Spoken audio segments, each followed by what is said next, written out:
Good evening and welcome back to week 2 of your 30-day transformational cleanse.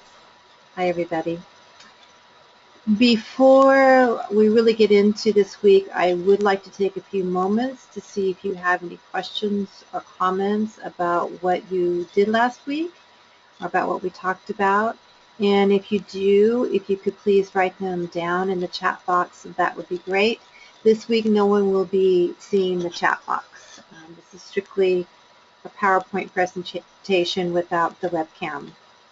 I did get a few questions and comments via email, but not a lot. So either you guys are feeling great about what you're doing, or you're awesome, or I don't know. But if you do have any questions or comments, I welcome those too. Please share them and ask them now. I also would like to let you guys know that, or remind you that this is for you, and I want to make this program as effective and beneficial and enjoyable for you. So if there's anything that you would like to suggest that I could do differently and make this better for you, I would really like to know that as well. And one last thing, as far as giving me some information and feedback, I would like to know if anyone scored fairly highly in any section of the self-assessment quizzes and which sections they are, so I can pay a little closer attention to that. Okay. So it seems to take a little bit of time for you guys to write your comments down in the chat box and for it to get to me. So while I'm waiting for that, I just would like to remind you that what you're doing is really awesome. A lot of people will want to start the year off, or during the year they'll do like a 3 to 5 day juice fast to reset their bodies, and that can be helpful, but you're doing something way beyond that. You're becoming aware of what is in your kitchen, the stores that you frequent, and the foods that you were and are going to be eating. You're becoming more aware of how and when you get tripped up, and you're arming yourselves with knowledge that can actually transform your lives. So you're making changes that take thought and conscious decision making and making choices. You're learning new habits, hopefully, and new ways to prepare food and new ways to eat. So this all takes a lot of hard work.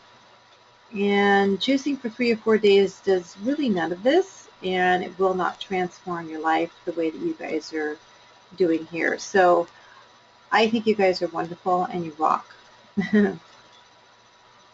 And just so you know, I can already envision some emails or questions regarding this. I'm not against juicing. You'll find some juicing recipes in the back of your collection of recipes. I do think green juices and smoothies are a great addition and a great way to cleanse and alkalize the body. I just don't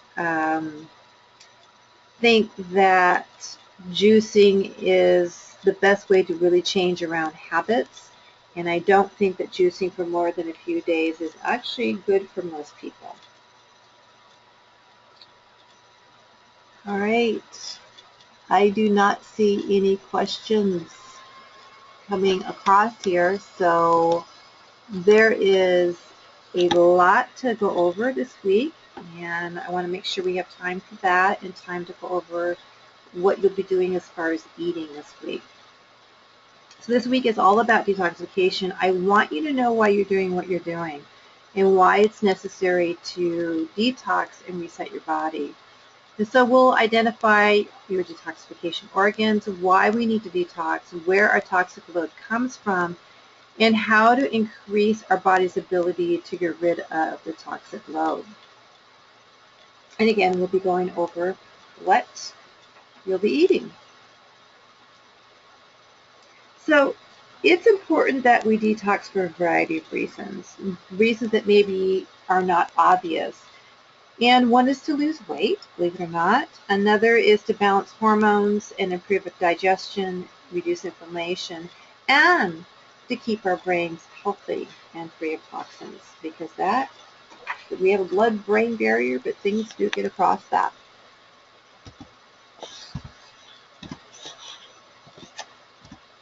Okay. So the detoxification pathways include our skin, which is actually our biggest detox organ. It's the most surface area. We sweat the toxins out.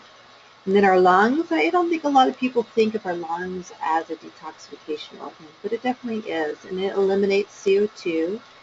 And our lungs actually have a big influence on our acid-base balance that is crucial to keeping us alive and healthy. So diaphragmatic breathing, which happens in deep breathing, meditative breathing, pranayama breathing, is actually clearing and detoxing the body in many different ways. The kidneys are obviously a detoxification organ with limiting or eliminating toxins through the urine. The liver is our most powerful detoxification organ, and that's really where our focus is going to be on tonight. And then our thoughts. And our thoughts do have the ability to either bring toxicity into our world, into our lives, or they can eliminate that. So the power of our thoughts and perceptions are powerful. So let's look more closely at the liver. If we have a compromised detoxification system, and particularly in the liver, it will increase our toxic load, and it will increase inflammation, increase fat, decrease brain function, and decrease energy. So toxins are basically stored in our fats, and when we start to lose weight and we start to lose fat, toxins are released as a result, and our bodies need to have the ability to remove them efficiently. Or we can often have, our body will actually try to hold on to the fat to protect itself if it can't get rid of the toxins as it needs to. So often that's why we can have a plateau, or we end up having a weight loss resistance, and that's what I actually call it. In your book, and I do want to go over this in your notebook, there's a section there where it talks about liver and emotional health, and I just find this interesting that in other medical systems, the health of the liver is considered directly related to emotional stability, and that the ancient Greeks treated emotional health by treating the liver. And the term melancholy comes from the Greek words for black bile, indicating the sluggish nature of bile and liver. And then it's thought by Eastern medicine that emotional instability and unreasonable anger, depression, hopelessness, and anxiety can also be related to a toxic liver, which I can understand that when I start thinking about all that goes into making sure the liver is able to gather and dump toxins out, which actually you'll learn about in a couple slides here. And then another important aspect of the liver is the thyroid and the underactive thyroid. Thyroid imbalances are very commonplace. I see it a lot in my own practice here. And this can be troublesome because the thyroid is a hormone producer, and it does control the metabolism in our body, and it controls the metabolism actually of every cell in our body. So it controls the energy output. And it also influences our body's ability to produce sex hormones. So the liver regulates the thyroid hormone because it's the organ that's responsible for converting the inactive hormone, T4, which is produced by your thyroid, into the active form of T3. So we have to make sure we might be making enough T4, but if we can't convert it to the active form, then our bodies and our cells cannot utilize it. So that can have long-reaching tentacles. So how do we become toxic? A variety of ways. We have to look at our environment, and since the 1800s, over 85,000 chemicals have been introduced, and the majority of them have not been tested adequately to see if they're safe. And, I'll go through. We've got things like air fresheners, which most people think that they're pretty innocuous, but they're not. And even the ones in your cars, and they're all over the place in the bathrooms and public restrooms and all that. So get them out of your house. You don't need them. If you want to cover up a smell, find out why there's a smell, number one. Number two is maybe use essential oils or something like that, which are not toxic, to change the scent of a room. Obviously, food, this is quite a variety of very toxic food on many different levels, which you are changing, and hopefully you're not eating any of these right now, and hopefully you're actually kind of liking it. And then we have insect repellents and things that we put on our skin, including sunscreen and lotions. And remember that our skin is a big detoxification organ, but it also is a surface area where we take a lot of toxins in through as well. Now, is alcohol a toxin? Yes, alcohol is a toxin. And for some, wine is even more of a toxin because of the sulfites that are in wine. And often as we get older and our liver becomes more congested, we will be more sensitive to this as well. So we have to watch our alcoholic consumption. And then I did put this up here, and this is to symbolize vaccinations. And it's a very touchy subject, and I realize that. But I would like to say that our vaccinations and the solution that they are in does have to go through the liver. And there are times when people can be very sensitive to them. And actually, vaccinations can cause what we call a vaccination injury or injury to us because of that. And here again, it depends on a person's toxic load at that particular time. It depends on the person's genetic makeup and how well they can remove toxins, and we're going to talk about that a little bit more. So I'm not necessarily against vaccinations. I have never taken the flu shot, and I probably never will. I don't necessarily recommend it. And as far as childhood vaccinations, I do think that there still is a place for them. I do not like the number and at the age that they're given, and I do think it's something that we have to look at a little bit more closely. But it is a load on the liver, and it's a load that some people cannot tolerate. So be careful of that. Be cognizant of that.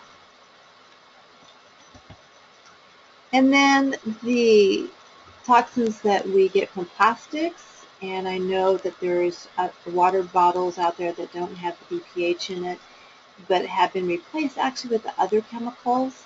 So when you can, and this is an area that I really fall short on, when you can, please drink from glass. Mason jars are great to have in your house. There are some water bottles that you can order online that actually have a plastic covering so it won't break. So do what you can, and do drink filtered water. You do need to do that. Ray, please try to get bug sprays and insect repellents out of your house. Use things like vinegar and hydrogen peroxide. For ants, you can use just talcum powder or even Comet to stop their pathway. For roaches, you can get the little roach hotels, anything but a spray. And I know a lot of people will spray for ants around their kitchen, and that residue just stays on that counter and gets into our food. So, different awareness. Now, water. We do need to filter our water. And again, our skin is a big surface area for toxins coming in and eliminating toxins. And through the shower, we want to get a filter for our shower if we can. Actually, there's many that you can buy and just put on there. It's pretty easy. And the two biggest things, there's many different toxins that are in our water, but the two biggest things that stand out for me is the chlorine. Chlorine is toxic to us. And fluoride. And I know for many cities and many states, fluoride is added to the water.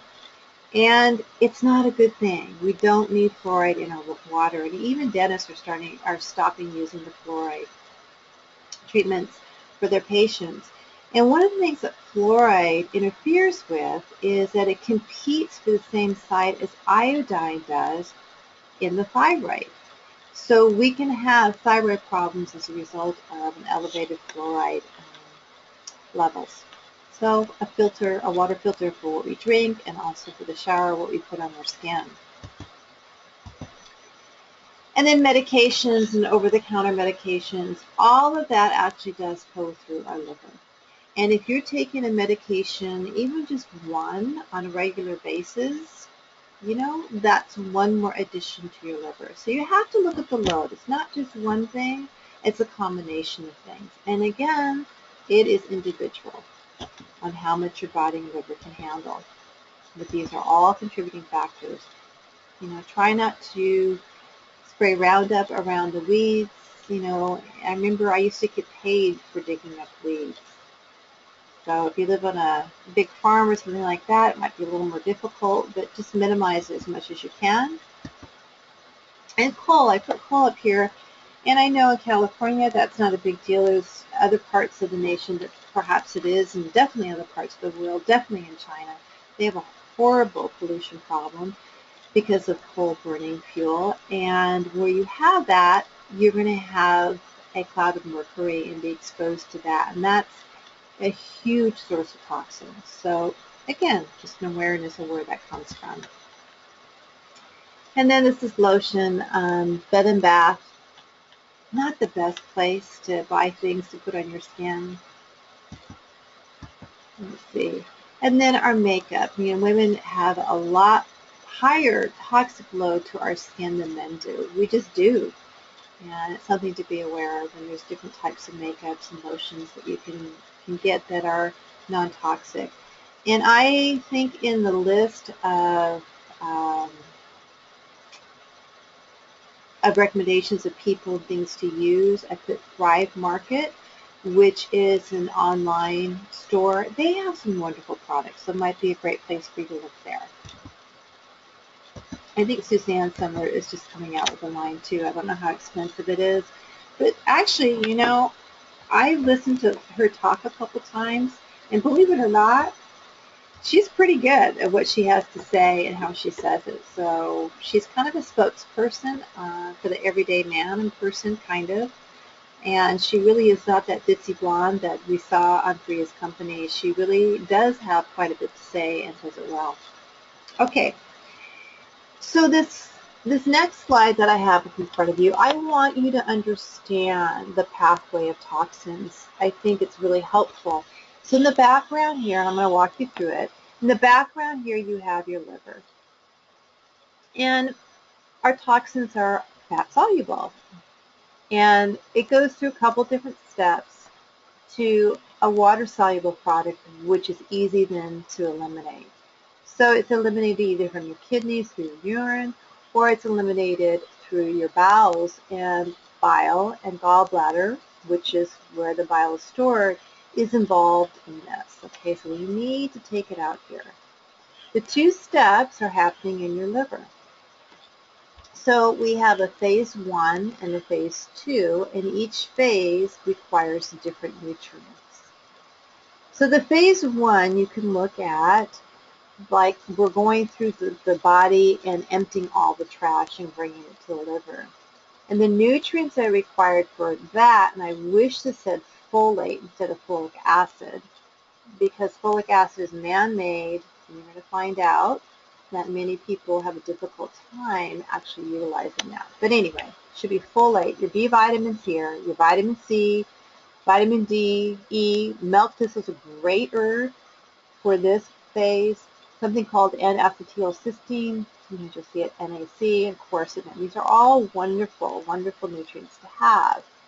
And then, once we gather all the trash up, there's a phase right here in between phase 1 and phase 2, which is pretty toxic.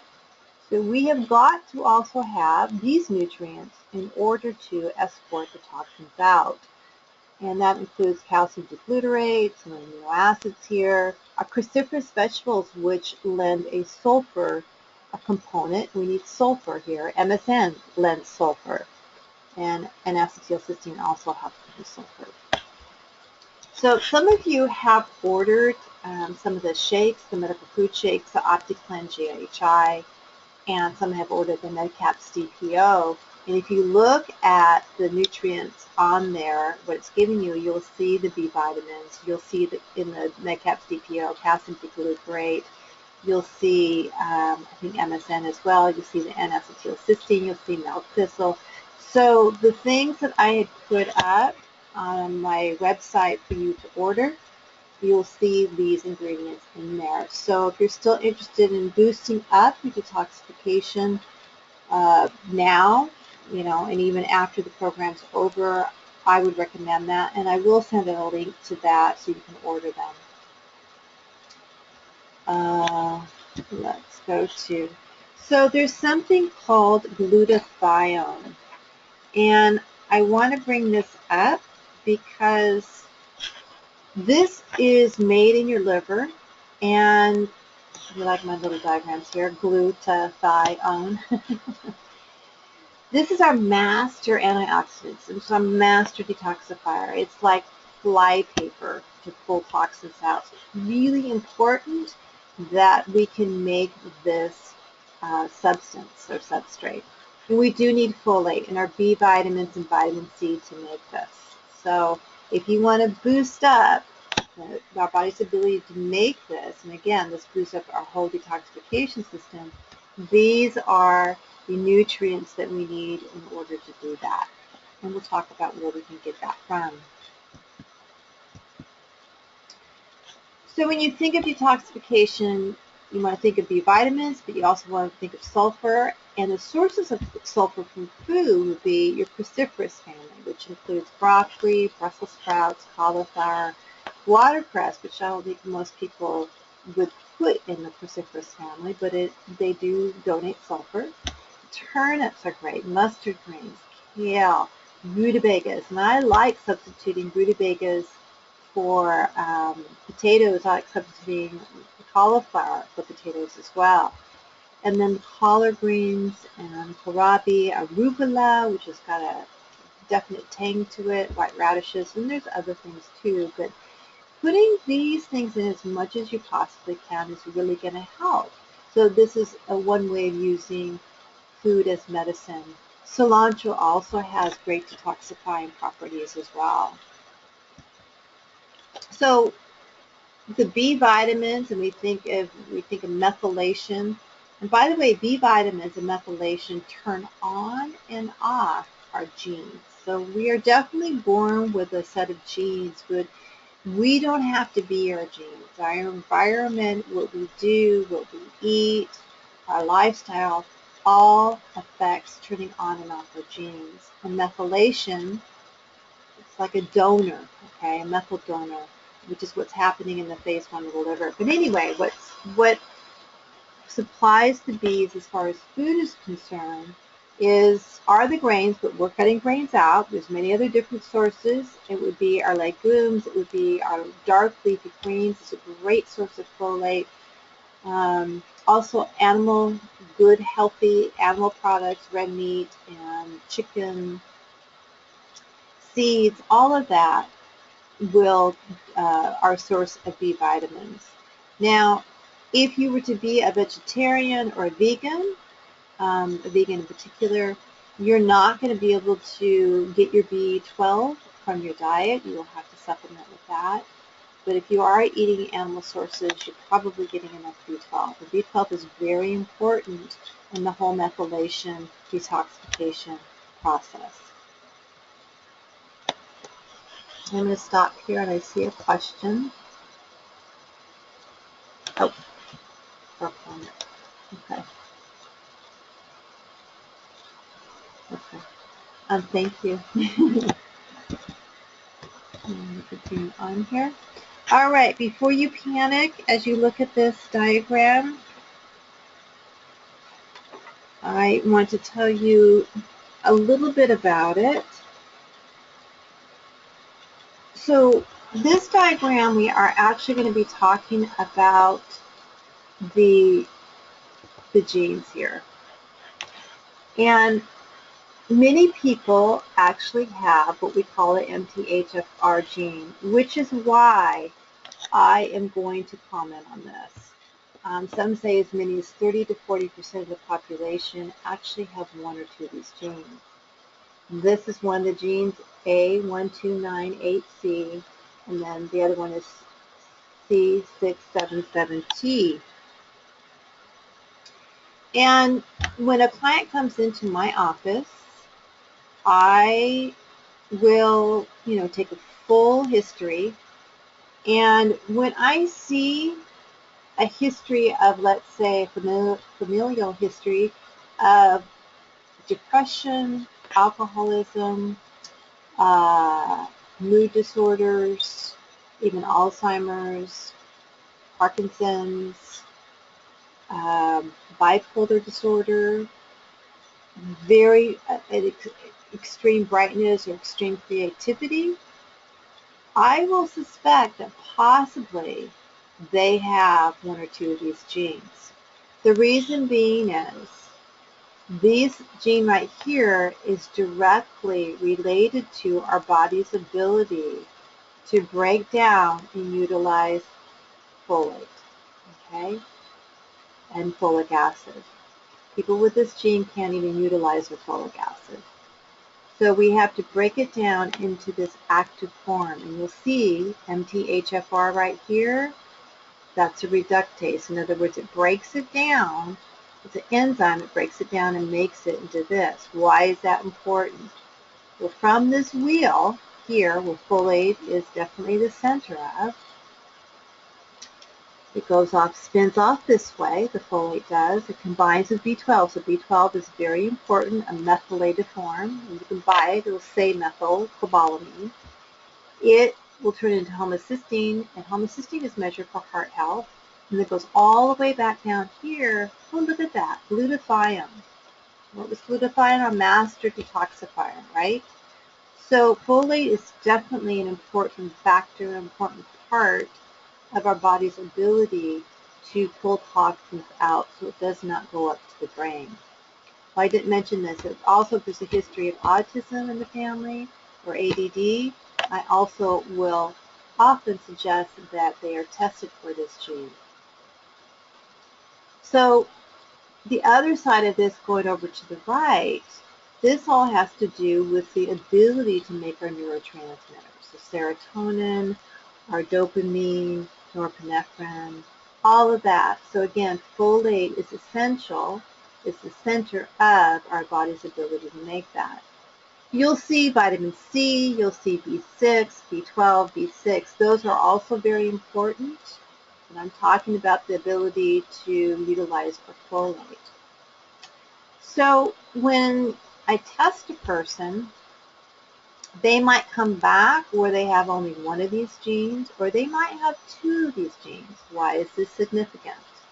If they have one of these genes, it depends on which one, there's a good chance that their ability to use folate is reduced by 30%. That's kind of significant. If they have both of these genes, it could be that their ability to utilize folic acid is reduced to 70%. That's huge. That's huge. So if you have this gene, you have to worry about it. Well, you probably want to be supported with supplements, but even more importantly and bigger, again, our genes are influenced. We can turn on and off our genes by what we eat and by our lifestyle. So if you have this gene, you want to make sure you're eating a lot of leafy greens, you're eating really well, you're not eating crappy food and a lot of sugar and causing a lot of inflammation in your body, you're not drinking a lot of alcohol or caffeine, and not a lot of stress, because all three of those things will deplete us of our B vitamins and folate. And you want to make sure you're getting enough sleep. So again, all the things that we talked about last week and all the things that are in your book will help support you even if you have these genes. But if you're going through a stressful time, and you're not sleeping well, you're not eating well, know that you're going to need to have more support, and you're going to probably need to have supplementation. People that I know that have been diagnosed with bipolar disorder, usually they had an episode when there's an extreme amount of stress going on in their life and they haven't been sleeping and they haven't been eating correctly. It was just, something ready, just a match ready to go off. I'm trying to think if there's anything else that I need to talk about here. Also, if I test a client for heavy metals and it comes back high, of course I want to know the source, but I also maybe want to look at their ability to pull toxins out, so I might want to have them tested for this. And by the way, you can be tested either via blood or what we call a buccal swab, just a swab of the cheek, either way. And some doctors will do it. You have to talk them into it, but it does not hurt to ask, and a lot of insurance companies will cover it.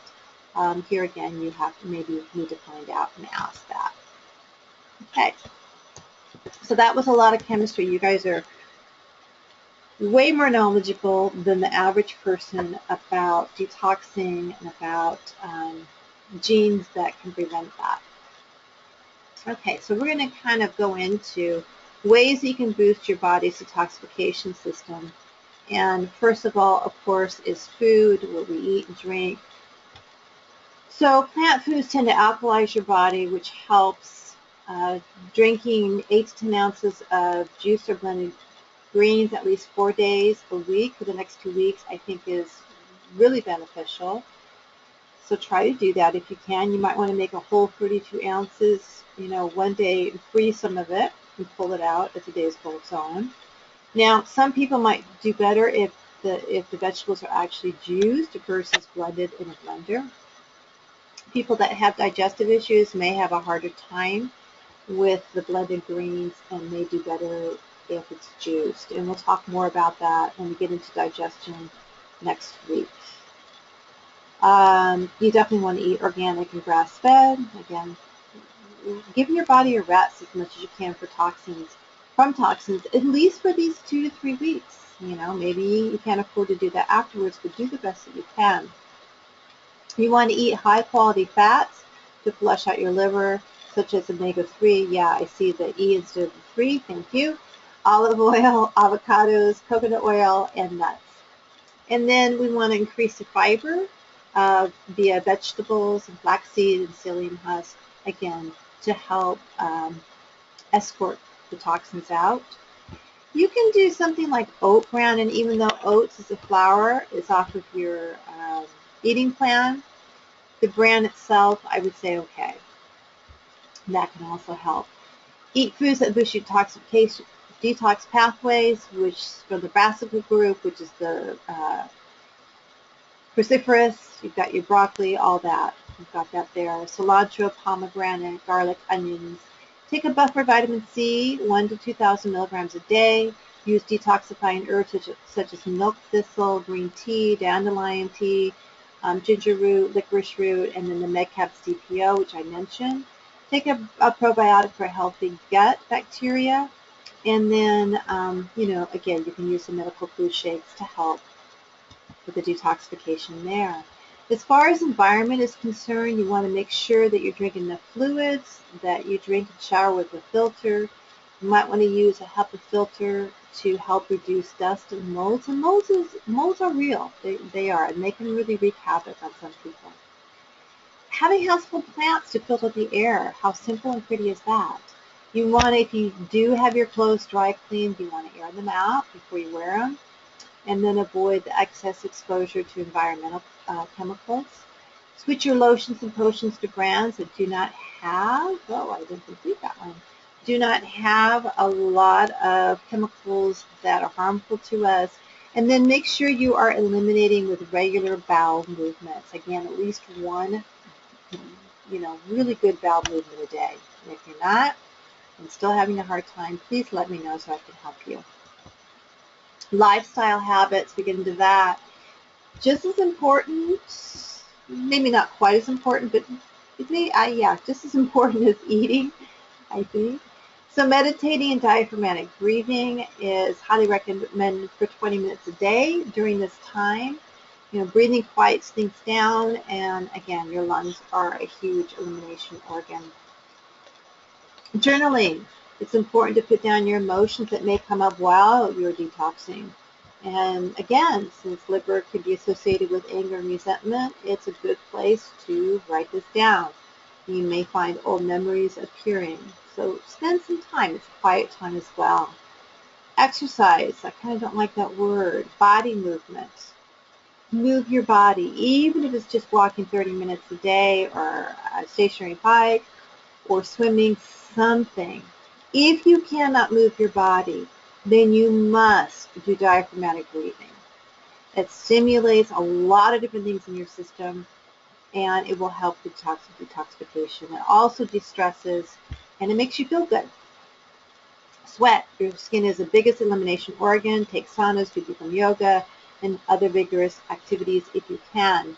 A deep tissue massage is always good. It increases the lymph system, cardiovascular system, and stimulates removal of toxins from cells. I don't currently have a good massage therapist in this area. If anyone would like to share theirs with us, that would be wonderful. Epsom salt baths. I got an email from one of you guys this week, and it was very cute, that her friend was sharing with her that just by doing Epsom salts bath, that she was able to lose stubborn fat that she hadn't been able to do for a long time. Got rid of her saddlebags. That's all she did. Which, hallelujah, if it's that easy, man, more power to you. I'd be surprised if that actually happened if that's all she did, but there's something behind that, in that you've got that sulfur component pulling out toxins. So, you know, try that out. And it's nice to put some lavender essential oils in there, some relaxing music, and getting you ready to go to sleep. More lifestyle habits. Again, I'm going to harp on this 7 to 8 hours of sleep. If you're getting less than 7 hours of sleep nightly and are having weight loss resistance or experience a lot of anxiety and a lot of carb and sweet cravings, then this might be your main thing here during the next 21 days. Just do it. It's only 21 days. Get an average of 7 hours a night. Oil pulling. I don't know how many of you have heard of this before. It's actually an ancient Ayurvedic practice, and it kind of stops systemic infection before it happens by getting rid of bacteria in your mouth and pulls things out. So how you do oil pulling, and I have done it before, and some people really like it and find it very effective. It's basically putting either olive oil or coconut oil, and I would prefer coconut oil because it has antibacterial and antifungal properties, probably a little more effective than olive oil. And you just, take a, teaspoon or so, or even a tablespoon. That's a little bit much. But you just put it in your mouth and you swish it around for 5 to 20 minutes. If you're new at this, probably 5 is all you can do. But you work up to 10 to 15 minutes, and if you can, and then you just spit it out. So you're spitting out toxins with it. So a lot of people will do that every morning. A castor oil pack. So here again, we need to realize that things are absorbed through our skin, and our skin again has the ability to pull toxins out. It's really quite wonderful. So castor oil packs actually help improve liver detoxification naturally, and supports uterine, ovarian health, and lymphatic circulation. And I know a lot of people, some practitioners that are more holistic, will also recommend it for their clients that have thyroid problems or disorders. So I put a website here, wellnessmama.com. She has got a post about castor oil packs and how to do it. She recommends radiantlife.com to order the packs and the oil. And there is a process to it. I will confess I have not done this before. I do have everything except for the wrap. in order to do it. And so I'm looking forward to doing it. I feel like I need it. And if I can do it in the next couple of weeks, I'll report back to you. Coffee enema. I did not send instructions on how to do that. If anyone's interested, I do have the instructions to do that. I highly recommend it. Again, if you feel like your liver's stagnant, you're having problems with your gallbladder, because the coffee enema will stimulate bile. So gallbladder, fat digestion, all of that has to do with your bile. And it will also help to relieve constipation. It'll get that bile moving and then also helps to release it. Infrared saunas are great, and they speed up detoxification by moving pesticides and all of that, and heavy metals. Simple use of a loofah to help remove dead skin allows your skin to be more receptive to allowing toxins out. Colon hydrotherapy helps to remove impacted fecal matter, bacteria, and yeast from the colon. Do refer to your list of practitioners for recommendations there. I have 2 of them listed on that list. All right, so this is part of lifestyle. Unplug. You got to unplug yourselves from social media, from the media, from television, from all of this input. It is overwhelming, and we don't even realize how overwhelming it is. So make a conscious effort to unplug, and maybe even make a conscious effort of logging the amount of time you do spend. You might not even be aware of it. It's insidious. It creeps up. It really does. Okay. On page, I've lost my place here inside. Okay, so I am moving to the actual, I'm skipping to the foods that you will be allowed and foods that you won't be allowed for the next couple weeks, and it's actually on your page 41 of your notebook. So it's titled in your notebook, the Vegan Dietary Guidelines, and basically it is a paleo type of guideline, but I have added some things that paleo does not add because I think most people do well on it and it's needed. And I've added quinoa, which is a grain, and I've also added buckwheat, which is a pseudo grain. So I'm allowing these 2 grains to be included in your eating. Vegetable proteins, I'm also adding split peas, legumes, lentils, any kind of bean. Limit 1 serving per week. I will go up to 2 servings per week here. So this is basically where we're differing from the paleo, is I'm adding a few more carbs in here, which I think are good carbs. So I want you to look at your list of foods to include and your foods to avoid and adhere to this side, obviously. We'd want to make sure you're not having too much fruit, limiting bananas to half per day just because they're very sweet, and maybe kiwis and things like that. Your dairy, you can have nut milks, coconut milk, and coconut yogurt. That's what this is. I am this week allowing sheep and raw dairy cheeses and sour cream if dairy is tolerated. If there's any question about whether or not you can tolerate dairy, please take it out for at least 2 weeks. It will be out next week, but this week I'm allowing it.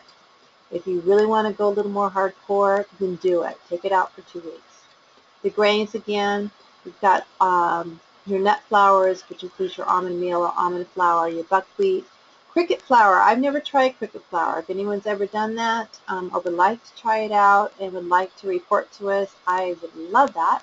I have used coconut flour. You got to be careful in how it translates from regular flour. There's definitely a difference. You want to look at that online. And then quinoa, I am allowing that. Just a couple servings a week.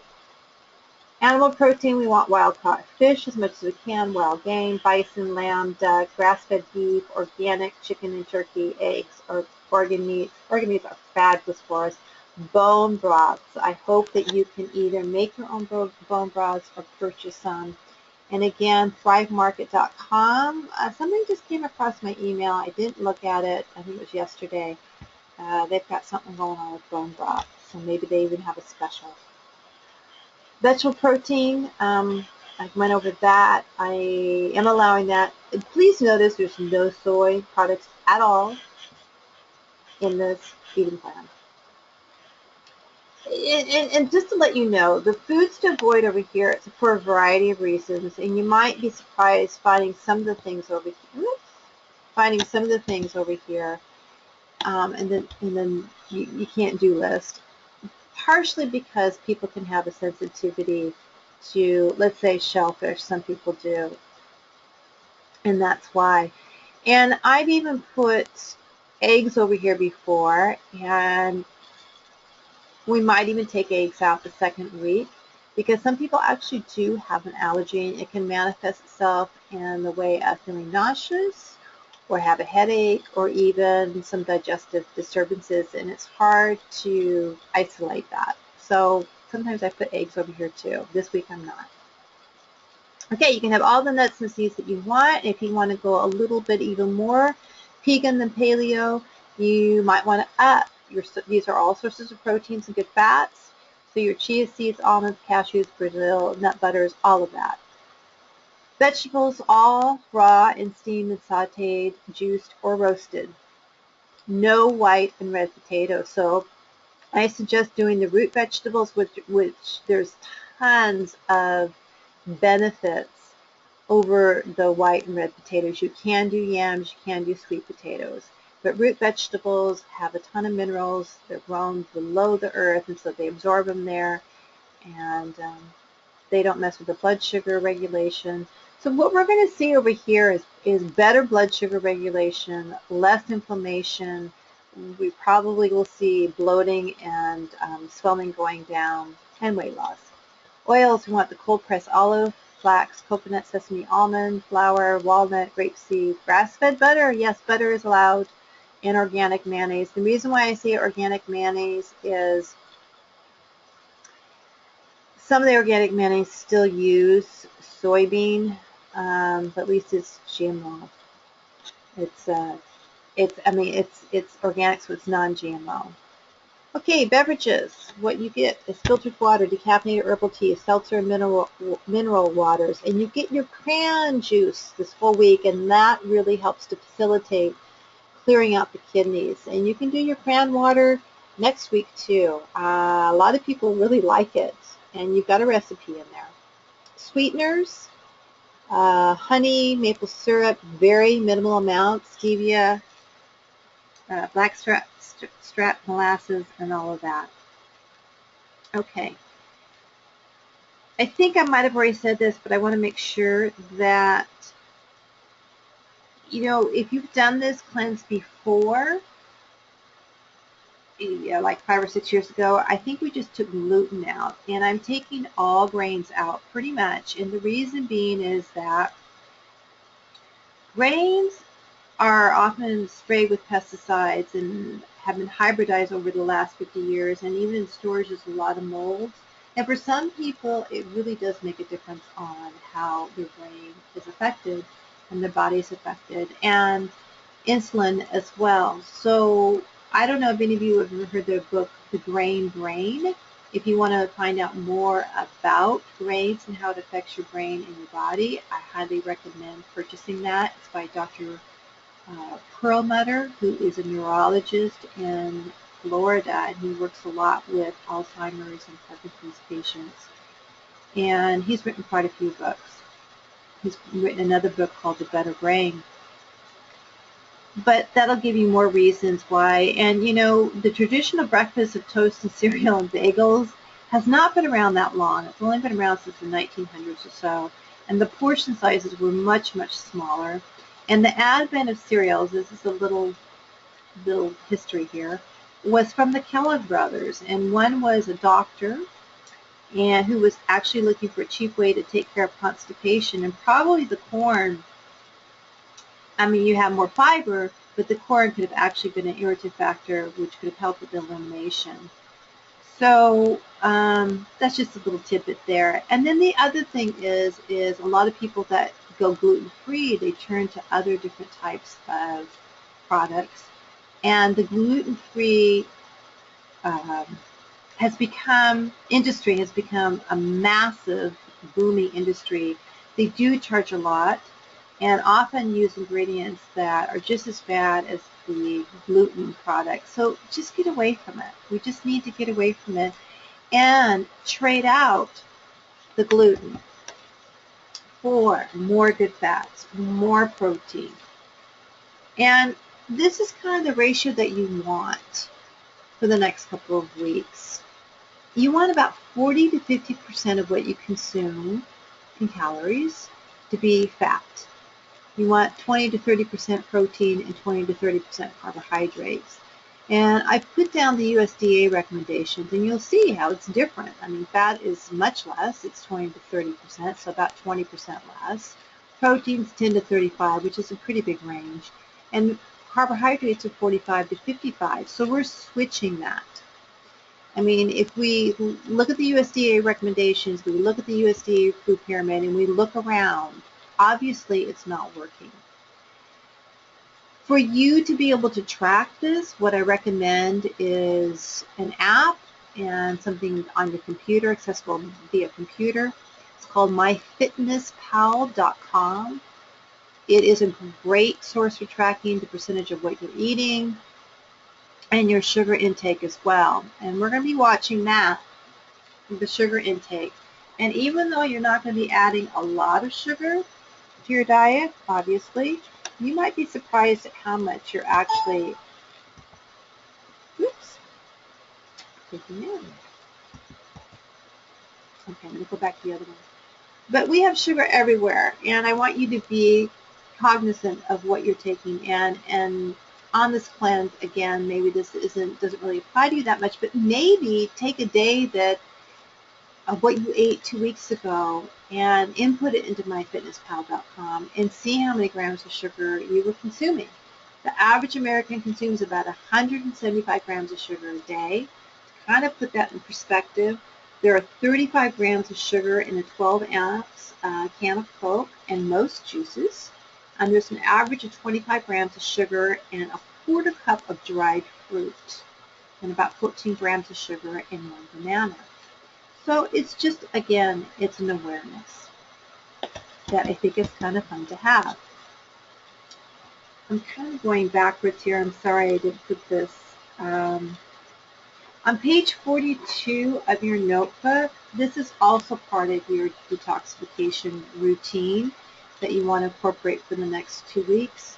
And that is incorporating lemon water, or at least water first thing in the morning with 1,000 to 2,000 milligrams of vitamin C, just kind of getting that in your system. And then I also like, so this is a upon rising routine that we're talking about, and then also like to include olive oil, a tablespoon to 2 of olive oil with fresh lemon squeeze on top of that. And that helps to stimulate the bile and helps things get going there. And then we want a quiet time, whether it's 15, 20 minutes, a half an hour, and journal. And it's a habit that you might find very difficult to do in the beginning, but just for the next 2 weeks, try it. I'm asking you to do a lot in 2 weeks. I know I am. And then you're going to incorporate your cranberry water, and it can be found in your recipes and also found on page 42 of your notebook. You can put a little bit of lemon in it. You can put a little bit of stevia in it if you want. And again, it's great for the kidneys and urinary tract.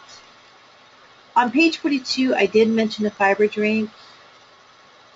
I don't really have a recipe for that. It can be psyllium husk with a little bit of almond milk. Make sure you have enough liquid for that. You can add apple fiber. You can get a product, make sure it's high grade though, that has things like inulin in it, apple fiber, oat fiber, things like that. And what fiber does is it helps to bind toxins out and hormones out and dump them out of the body. So that's what we kind of want to get with that. Now, if you are doing a shake, actually it already has some of those things in there, which will be helpful. I do have a fiber product from Zymogen if you want to go a little bit farther with that. Okay, so the bare bones to your detox list. No high fructose corn syrup, no hydrogenated oils, no corn, no soy, no gluten, no GMOs, no dairy, coffee, alcohol. That's all out this week. No food dyes. Change your salt out to a product that's actually called real salt. It's got wonderful minerals in it. It's mined in the United States. It will not elevate your sodium levels or blood pressure.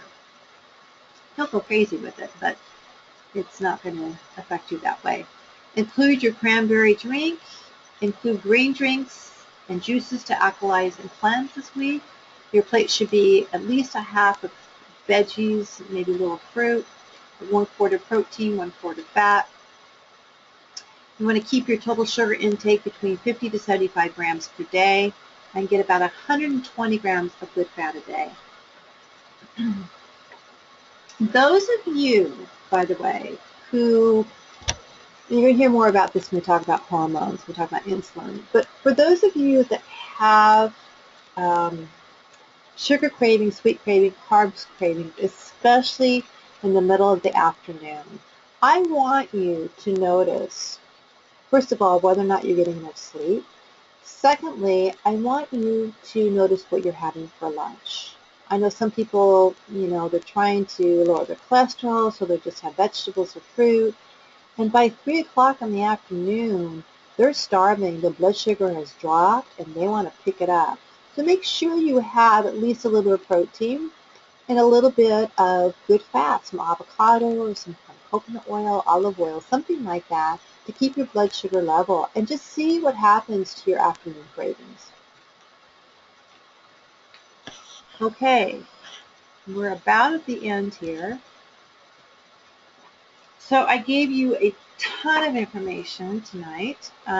We're at the end. I thought I would just leave you with some of these thoughts, and while you're perhaps reading them or I read them to you, this would be the time if you have any questions about what you're supposed to do next week, what I talked about this week and you'd like to know more about, please put it in your chat box and I can answer that. And I know it seems to take a little bit of time to do that. So while you're doing that, I'll read this.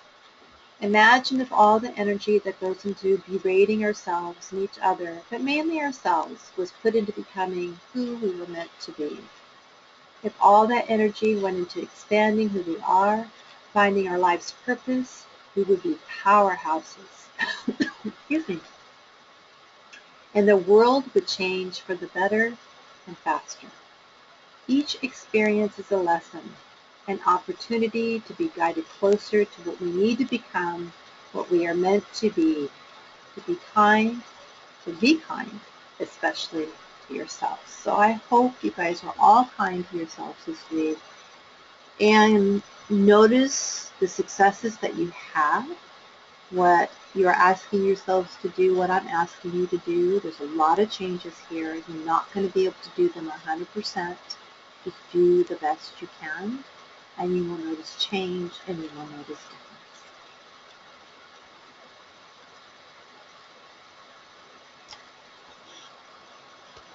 All right. I'm not seeing any questions coming through. If you find that you have questions later on, again, don't forget Facebook. This is a pretty quiet group, actually. But don't forget Facebook. Don't forget to let me know. And if I can make something better for you, let me know. And remember that you will be getting a recording so you can listen to this again. Okay, hold on 1 second.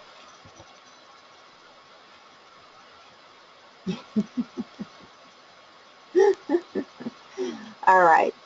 I just got a back end little comment here. Okay.